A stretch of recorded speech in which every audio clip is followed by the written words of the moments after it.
할렐루야. 수요 말씀 온 예배에 함께 하시는 성도분들을 주님의 이름으로 환영합니다. 이 시간 새 찬송가 315장입니다. 내 주 되신 주를 참 사랑하고 함께 찬양하시겠습니다.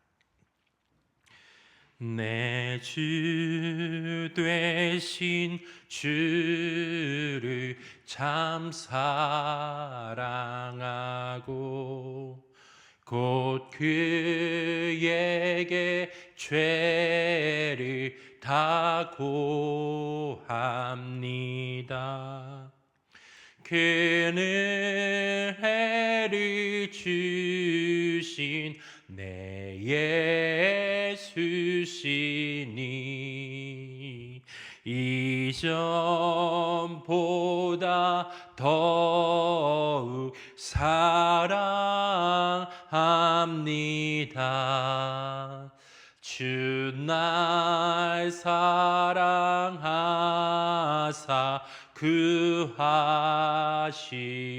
구하시려고 저 십자가 고난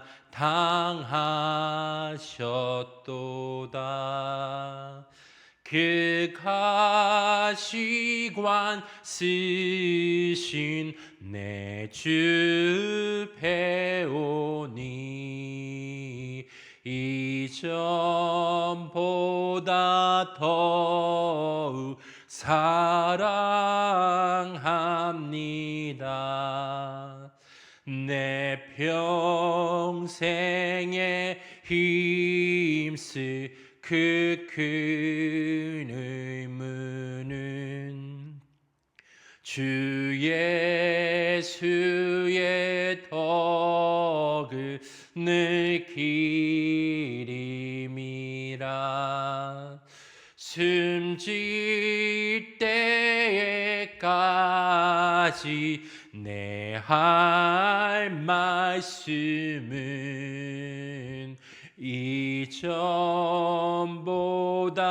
더욱 사랑합니다. 그 영광의 나라 나 들어가서 그 풍성한 은혜 늘 감사하리. 그 멸류관 쓰고 나 찬송할 말 이전보다 더욱 사랑합니다. 이어서 254장입니다. 내 주의 보혈은 찬양하시겠습니다. 내 주의 보혈은 정하고 정하다. 내 죄를 정케 하신 주 날 오라 하신다. 내가 주께로 지금 가오니 십자가의 보혈로 날 씻어주소서. 약하고 추해도 주께로 나가면 힘 주시고 내 추함을 곧 씻어주시네. 내가 주께로 지금 가오니 십자가의 보혈로 날 씻어주소서. 날 오라 하심은 온전한 믿음과 또 사랑함과 평안함 다 주려 함이라. 내가 주께로 지금 가오니 십자가의 보혈로 날 씻어 주소서. 큰 죄인 복받아 살 길을 얻었네. 한없이 넓고 큰 은혜 베풀어 주소서.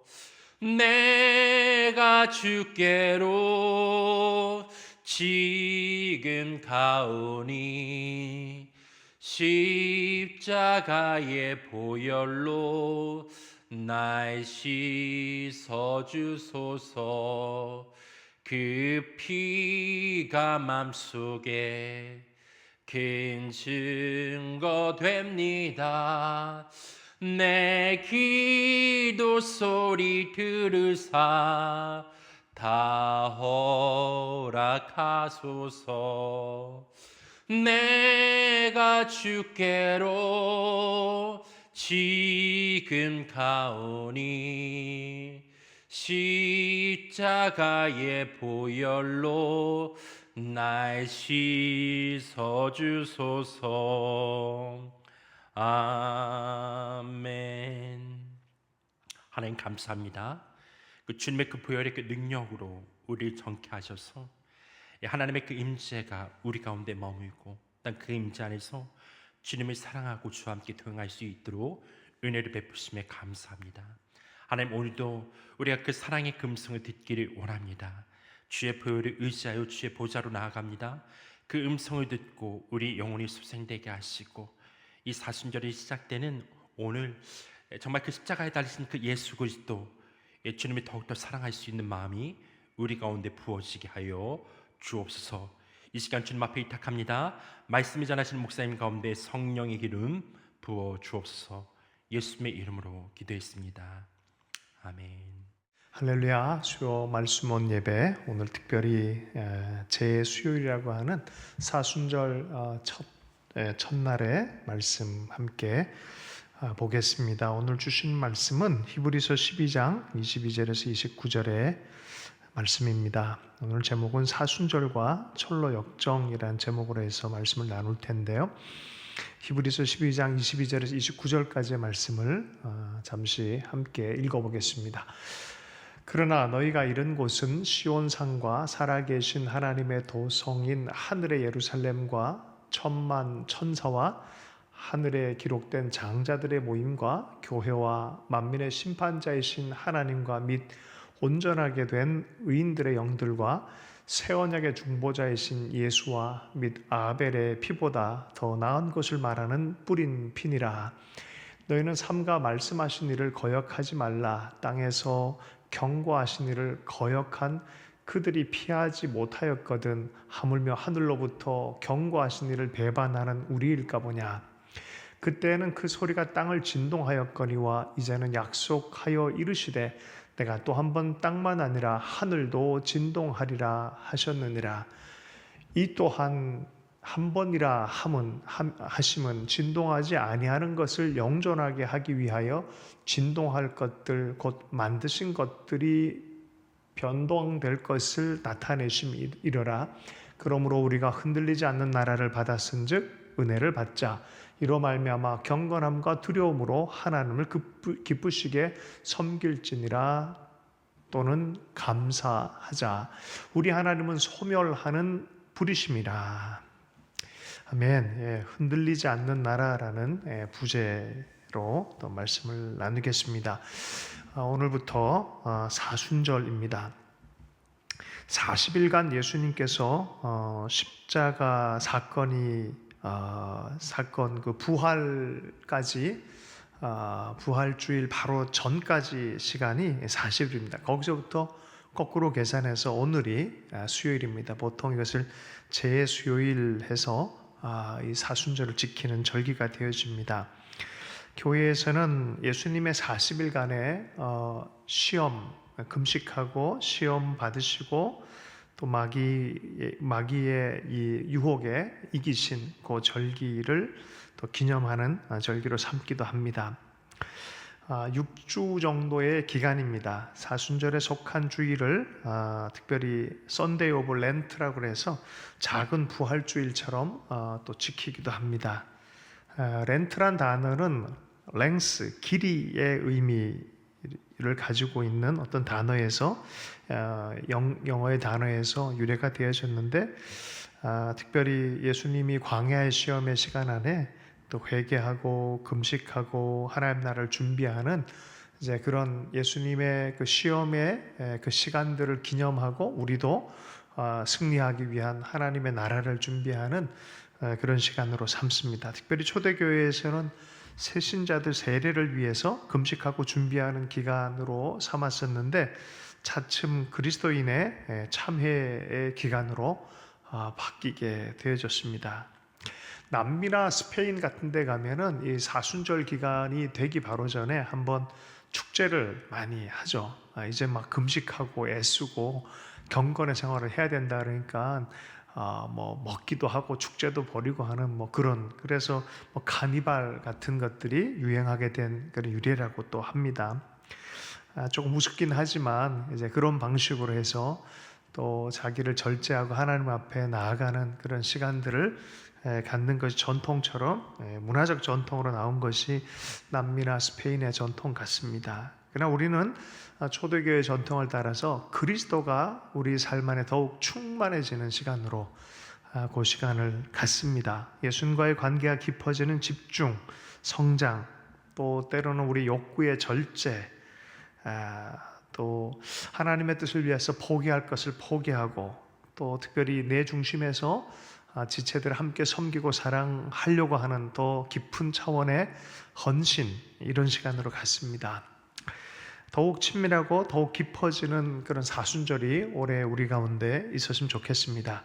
근데 왜 철로 역정이냐라는 부분에서는 사순절과 철로 역정을 조금 연결해서 우리 교회는 함께 좀 지키길 바라는데요. 철로 역정 자체가 천성을 향한 여정, 그런 뜻 아니겠습니까? 어려운 상황 안에서도 계속해서 하나님의 뜻과 하나님의 나라를 향해서 달려가는 크리스찬의 모습들을 잘 소설로 그려낸 우화로 표현되어진 그런 책입니다. 특별히 존 버년에 대해 잠깐 얘기를 하면요, 17세기 청교도 신앙의 흐름 안에서 사역을 했던 사람인데, 이분은 16세에 어머니가 돌아가시고 여동생도 잃고, 특별히 그때 이 왕당파와 의회파 사이에서 청교도, 특별히 종교개혁에 영향을 받은 청교도들의 편에서 또 군대에 들어가서 복무하기도 하고 하는 그런 상황이었습니다. 아버지의 생업 댐장이었는데 같이 생업을 하고 군대 갔다 오고 와서 한 20살 정도에 한 여인과 결혼하게 됐는데, 그 아내가 가져온 두 책, 경건이란 책과 평범한 사람이 천국에 이르는 좁은 길이라는 이 두 책을 만나면서 특별히 그리스도인으로 점점 변화가 생깁니다. 그러다가 기포드라는 목사님에게 영향을 받아 또 말씀 안에서 세례를 받고 복음에 사로잡히게 되어집니다. 그리고 복음 사역자, 설교 사역자로 사역을 하기 시작합니다. 근데 문제는 왕당파, 계속 영국의 왕권을 붙들고 또 정치를 하려고 하는 왕당파에 의해서 이 의회파 사람들이 설교권이 박탈되게 되는 그런 일들이 있었어요. 그래서 허가 없이 설교했다는 이유로 해서 30대 초반의 젊은 나이에 이 존 버년이 12년 동안 감옥에 갇히게 되어집니다.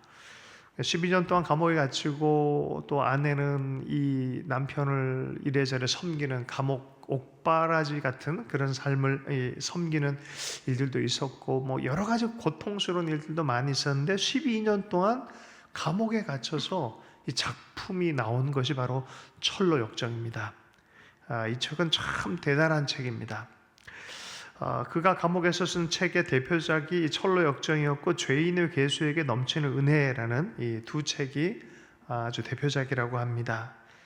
그는 그 책을 쓰고 나와서 작가로서 설교자로서 사역을 감당하다가 런던에서 폐렴으로 돌아가기 전까지 하나님의 사역자로 귀한 사역을 했습니다. 이 책이 얼마나 영향력이 있냐면은 설교의 왕자라고 했던 스펄전이 100회 이상을 탐독했었고 정말 최고의 책, 성경과 더불어서 읽어야 될 그런 최고의 책이다라고 찬사를 아끼지 않았었고요.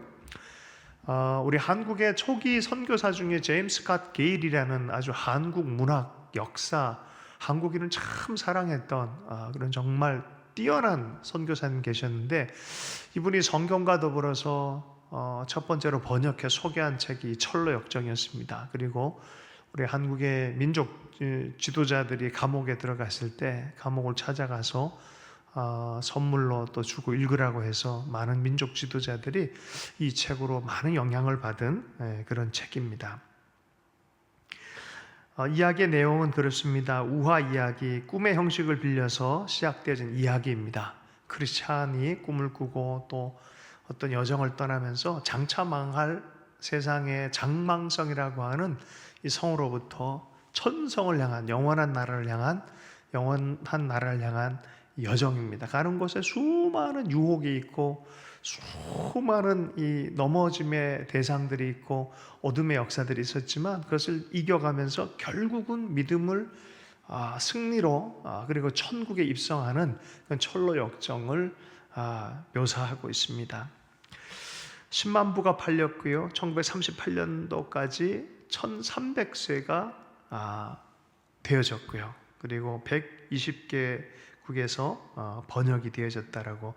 그리고 오늘 우리 교재가 사순절 첫 이 교재잖아요. 그 앞부분에 보면은 그 이 존 번연에 대한 설명이 이렇게 서술되어져 있습니다. 그러죠? 사순절 기간이 이 철로 역정과 같은 기간처럼 딱 맞아드는 그런 게 있어요.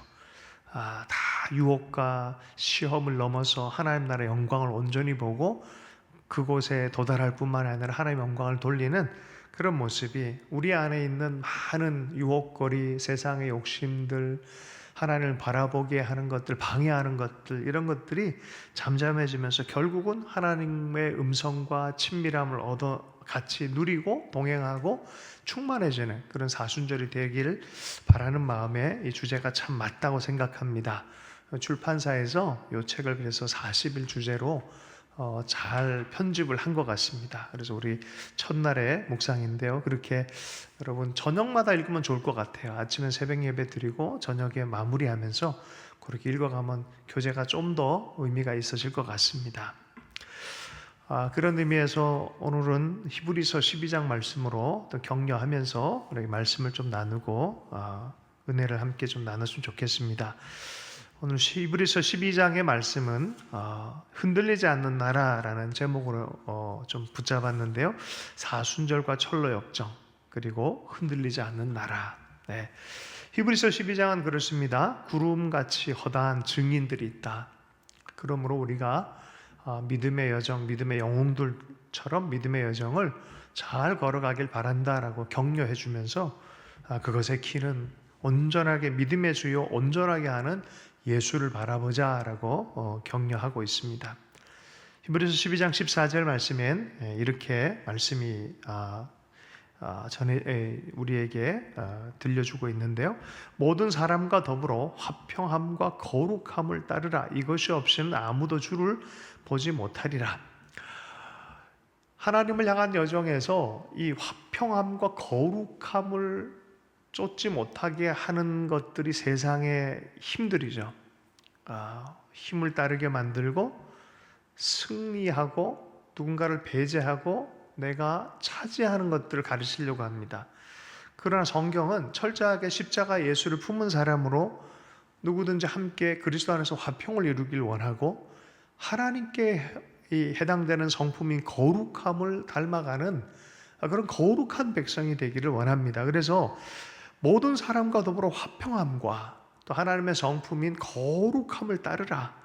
이것이 없이는 아무도 주를 보지 못할 것이다 라고 말합니다. 하나님을 찾는 자들에게는 화평함과 거룩함이 특징으로 나타나는 것이죠. 우리 안에 마음속에 영적인 주파수가 바르게 맞춰졌다 하면은 천국의 채널이 열려서 천국이 방송이 되어지는 것이죠. 하나님 나라 예수 그리스도의 거룩함, 그리고 하나님의 사랑 안에서 하나님과의 연결되어진, 마음과 마음으로 연결되어진 그 놀라운 화평. 그래서 예수님께서는 그런 얘기를 하셨어요. 천국이 여기 있다 저기 있다 하지 마라. 너희 마음 안에 있다라고, 너희들 가운데 있다라고 말한 이유가, 우리 영적인 실체가 하나님과 연결되어져 있다면은, 그렇다면 그곳이 바로 하나님 나라가 임한 증거이고 하나님 나라를 경험할 수 있는 곳이다. 보고 듣고 또 경험할 수 있는 그 영역이다라고 말하는 것이죠. 반대가 있습니다. 망령된 자들, 세상을 따라가고 육신에 사로잡힌 자들은 이 하나님 나라의 음성을, 그 하나님의 얼굴을 볼 수 없다고 합니다. 그 대표적으로 16절의 말씀인데요. 음행하는 자와 혹 한 그릇 음식을 위하여 장자의 명분을 판 에서와 같이 망령된 자가 없도록 살피라. 음행하는 자, 여러분, 음행하는 것은 기본적으로 관계에 충실하지 못한 것입니다. 하나님과의 관계에 충실하지 못하고 사람 사이의 화평과 충실함이 없는 모습을 음행하는 자라고, 욕구에만 붙들려서 사는 것을 음행하는 자라고 합니다. 이것이 우상숭배와 실은 같이 엮여져 있습니다. 우상숭배하듯이 살아가는 사람들, 하나님의 말씀이 마음속에 깊이 자리 잡은 자가 아니라 욕구가 자리 잡은 자들. 자, 그것 중에 하나가 음식에 대해서, 육신의 욕구에 사로잡힌 자가 누구였습니까? 에서였어요.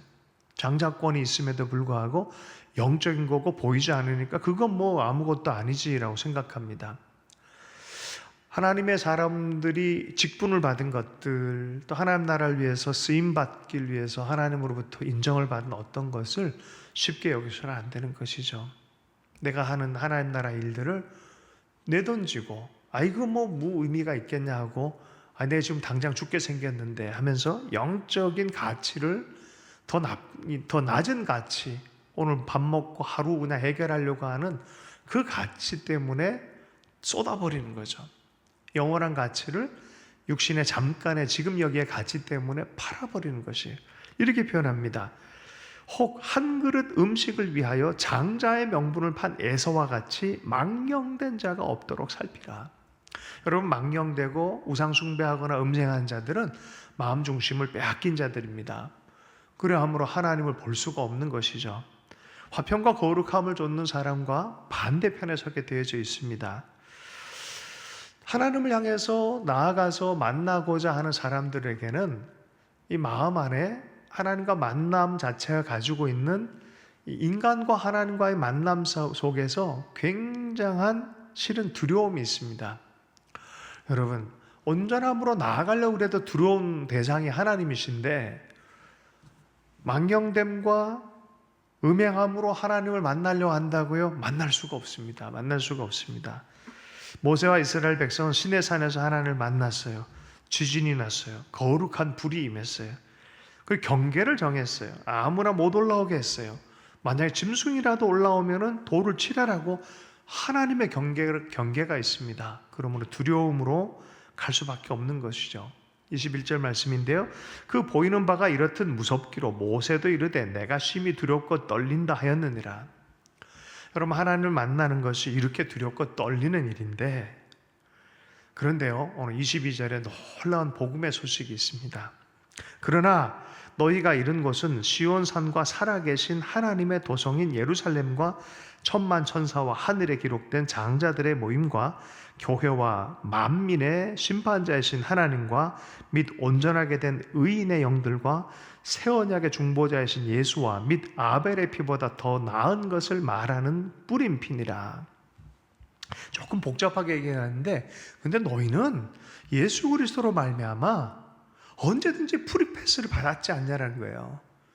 그렇게 두려움을 가지고 하나님 앞에 나오지 않고 이미 너희는 그곳 안에 경계로 지어져서 두려움으로 가지 않아도 예수 그리스도를 통하여서 예수 그리스도의 피로 말미암아 정결함을 입고 화평과 거룩함을 입은 자격자로 예수 안에서 받아들여졌지 않냐라는 표현을 얘기를 하고 있는 것이죠. 너희는 이미 살아계신 하나님의 도성 안에 있는 자 아니냐라는 거예요. 여러분, 모세 때는 이게 준비가 안 되고 하면 심판의 역사 때문에 막 산도 흔들리고 지진도 나고 불도 임하고 심판하시는 하나님으로 등장했었어요. 그러니 아무리 준비를 하고 있어도 두려운 거예요. 모세도 두려웠다고 얘기한 거예요. 그러나 너희는 그렇지 않다라는 거예요. 너희는 이미 예수 그리스도를 통하여 아벨의 피는 속상한 거예요. 신원해 주십시오. 법대로 해 주십시오. 내 이 억울함 풀어 주십시오라는 기도라면 그리스도의 피는 어떻다고요? 저들이 몰라서 그렇습니다. 저들을 불쌍히 여겨 주십시오. 이거 얼마나 놀라운 변호사입니까? 하나님의 아들이 변호사가 돼서 우리를 덮어주시고 우리를 대신해서 신원해 주시고 피를 흘려 주셨어요. 그 피는 어떤 피라고요? 억울함을 호소하는 피가 아니라 불쌍히 여겨달라고, 품어달라고, 내가 대신 벌 받겠다고, 내가 이 지체를 품고 있다고, 사랑하는 자다라고 말하는 그 피 안에 있기 때문에 흔들림 없다라고 말하는 거예요. 진동하고 심판의 불로 하나님을 대면하는 것이 아니라 하나님의 영원한 나라에 이미 이르는 자로 대해진다는 것이죠. 그러므로 그리스도 안에 있다는 것이 얼마나 놀라운 축복입니까? 마지막 때 주님께서 또 한 번 하늘과 땅을 흔들겠다고 말씀하십니다. 세계가 주님의 심판 앞에 온전히 드러날 때가 있다라고 말합니다. 여러분, 이것을 우리 삶에 좀 적용해서 생각해 봐도 좋겠어요. 하나님이 영원하게 존재할 걸 위해서 영원하지 않은 것을 때로 흔들겠다 말씀하십니다. 영원한 나라를 위해서 영존하지 않는 것들을 흔드는 때 역사의 말미암아 일이 있을 것이다라고 말합니다. 여러분, 역사의 말미암아 있는 것이 아니라 하나님의 사람들에게 사실 삶의 현장 안에 나타난 일입니다. 영원한 세계가 안에 예수 그리스도께 해당되지 않는 것을 하나님처럼 섬긴 자들은 우상 숭배하듯이 붙들고 있는 자들에게 흔들릴 거다라고 말합니다. 그것이 만약에 돈이라면 하나님 흔드신다. 그것이 만약에 명예라면 하나님 흔드신다. 세상에 좋은 권세와 하나님처럼 생각하는 사람의 대상일지라도 하나님 흔드신다. 여러분, 아브라함도 그 아들이 너무 사랑스러운데 하나님 그걸 흔드셔서 도리어 흔들리지 않는 세상 안에서 아들을 바라볼 수 있도록 다시 주잖아요. 여러분, 우리 마음속에 흔들릴 것들을 붙들면서 하나님처럼 여기서는 안 되는 것이죠. 그 불로 한번, 소멸하는 불로 흔들 것을 흔들어서 흔들리지 않는 믿음을 소유하게 하고 흔들리지 않는 사랑을 소유하게 하는 것이죠. 그 흔들리지 않는 본체가 누구입니까? 성경은 예수 그리스도다라고 말씀하는 거죠. 존 번연은 그렇게 얘기했습니다. 예수 외에는 내게 아무것도 남지 않았습니다. 그 이유가 뭡니까? 가장 좋은 것을 퓨어하게 소유하기 위하여 그 모든 방해거리들을 다 없앴습니다 라는 그런 표현이기도 하지 않겠습니까? 원해서건 원하지 않건 하나님이 이 존 번연을 택하셔서 그런 삶의 여정을 걷게 하셨어요. 그리고 결국은 그리스도로 충만하게 하고 그 삶의 육신의 삶을 통하여, 그 인생의 삶을 통하여 그리스도를 전하는 설교자가 되게 해주셨습니다. 28절 말씀입니다. 그러므로 우리가 흔들리지 않는 나라를 받았은즉 은혜를 받자. 이로 말미암아 경건과 두려움으로 하나님을 기쁘시게 섬길지니 우리 하나님은 소멸하는 불이심이라. 아멘. 여러분, 예수 그리스도를 통하여 흔들리지 않는 나라를 받은 사람이에요. 이거는 예수께로부터 오는 하나님 아버지의 선물입니다. 선물이에요. 받는 것이죠. 그로 말미암아 우리는 두려움만으로 가는 게 아니라 기쁨으로 가는 거예요. 경건함으로. 이것이 얼마나 큰 가치인지를 알기 때문에 하나님 향한 경건함, 그 거룩한 하나님을 추구하는 그 갈망, 경건입니다. 그리고 두려움입니다. 근데 그 두려움이 두려워서 두려워하는 게 아니라 기쁨과 사랑의 마음을 간직한 두려움입니다. 함부로 하지 않는 두려움. 이게 뭡니까? 경외하는 마음입니다. 경건과 하나님을 경외하는 마음으로 섬기라라고 말합니다. 우리 하나님은 소멸하는 불이다. 만약에 그 마음, 예수 안에 있는 마음이 없다면 세상은 흔들릴 거고 우리는 그 소멸하는 불에 태워질 것입니다. 그러나 그리스도 안에 있다면 우리는 기쁨으로 섬기고 나아가며 기쁘고 경건함으로 섬기게 되는 줄로 믿습니다. 40일간의 사순절의 기간에 이런 철로 역정의 은혜가 있기를 원하는데요. 마지막으로 하나만 더 한 가지 더 조금 나누면서 말씀을 마무리하겠습니다. 흔히 십자가를 깊이 품고 영원한 나라를 향해서 여정을 시작하라 그러면은 이 세상은 다 망할 것이고 의미 없고 세상 떠나서 교회에 가서 기도처에 가서 그냥 기도만 하고 성경을 읽는 걸 착각을 하는데 그러진 않았으면 좋겠습니다. 이걸 배터리 영성이라 그래요. 영적으로 배터리 꽉 채웠다가 세상 나와서 다 풀고 오고 또 채웠다가 풀고 오고 뭐 좋은 것처럼 보이지만 좀 생각해 볼 게 많이 있습니다. 세상은 장망성이라고 하고 장차 망할 성이니까 하나님 나라 영원한 것만을 위해서 영적인 일들만 추구해라라고 말하는 것이죠. 근데 이거는 성경적이지 않습니다. 반은 맞는 것 같은데 반이 틀립니다. 진짜 영적인 것은 우리가 기도를 하든지 일을 하든지 그리스도 안에 발견되어지는 거예요. 오늘도 흔들리지 않는 근본 원인이 어디 있습니까? 그리스도 안에, 그리스도를 바라봄으로, 그리스도 안에서 우리가 흔들림 없어지는 것이죠. 여러분 일을 하든지 기도를 하든지 묵상을 하든지 사람들 만나든지 그리스도 안에서, 그래서 이번 사순절은 우리의 모든 삶의 존재 전체를 통하여 삶의 모든 현장을 통하여 또 기도하는 시간을 가운데서도 그리스도 안에서 기도하고, 여러분 기도라고 아무렇게나 하는 게 기도 주님의 뜻이 아니잖아요. 주기도문을 가르쳐 주면서 이렇게 기도해라 라고 말씀하잖아요. 그리스도 안에서 주의 뜻을 따라 기도하는 것이죠. 삶을 살아가는 현장에서, 사람 만나는 현장에서 주님과 함께, 그것이 우리의 사순절이 됐으면 좋겠습니다. 여러분 기도하기 위해서 그래서 사랑하고 섬긴 것을 멈출 필요가 없고 사랑하기 위해서 기도를 멈출 필요가 없다란 말이 있어요.